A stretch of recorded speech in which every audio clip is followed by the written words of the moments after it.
We're talking about the NFL, some of the rule changes they have made.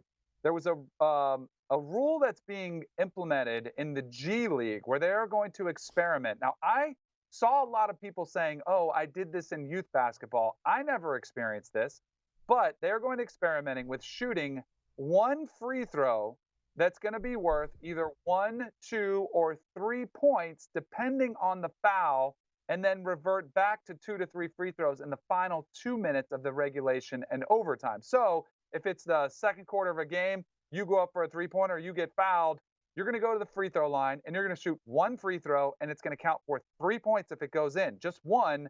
They're trying to speed up the game. I don't know. For me, it's really hard to wrap my mind around this, where this comes into play and where this is a good thing. But maybe it speeds up games and it increases the flow of the game. I don't like it of my initial reaction, but I'm very curious to hear what your thoughts on it, because you've obviously the game you played a lot more. So stupid. It's so stupid. If you were going to say to me, "Hey, there's integrity of the game.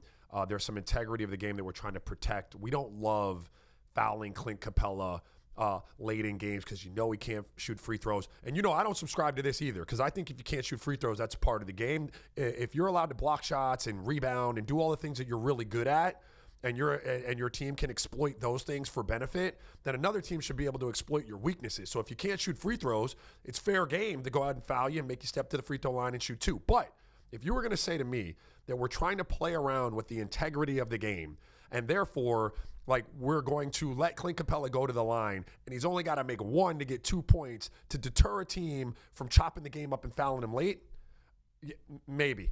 I don't know. But if you're telling me this is just to save 6 or 8 minutes, it's stupid on a lot of levels. All right. So look, this is basketball. It's been played like this. I know, the big three, they do the one free throw, but that's not that's the big three. It's 3-on-3 basketball. This is NBA basketball. Don't start messing with the free throws and stuff like that. There's no need for a 4-point shot like the big three. That's its own unique brand. They've got a good thing going.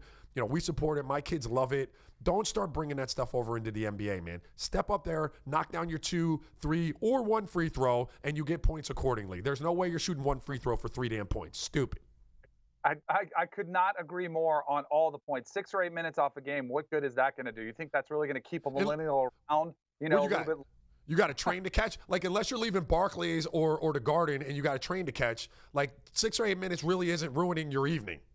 No, and I'm with you. Anytime there's the hack a Shaq philosophy, hack the big man, whatever the person is, you want to take that strategy. Hey, how about learning to shoot free throws? How about dedicating that so that doesn't screw up the game? And yet we're paying millions of dollars for guys to go out there and they still can't shoot free throws while they're doing it. Go ahead, Joey. Yeah, my other thing was, I guess I can't, if it's all about saving time in 6 to 8 minutes, I don't see this ever making it to the NBA, because isn't time everything for a TV deal? They want to cut out 6 to 8 minutes of a broadcast where they could be showing ads and all that stuff. And also, just to piggyback on what Danny was saying about youth basketball, the only place I ever saw this was when I was at Florida State and we ran camps for little kids, and they came in and they couldn't shoot free throws. And we just want to get these games over quicker because these kids can't shoot. So we just did it, 1 for 2, 1 for 3, whatever.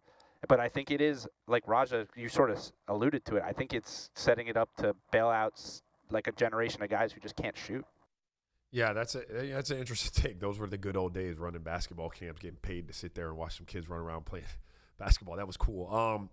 Yeah, here's what I mean. The NBA, we always praise them for being ultra progressive and not being afraid to try new things. And this is one where I can't praise you for it and then in the next breath absolutely eviscerate you. So being forward thinking and trying out new things is a good thing. This is a miss though. This should never make it to the NBA. I applaud the willingness to try new things and try to introduce new exciting things into the game. Some will work, some may not. This is a one that will not work.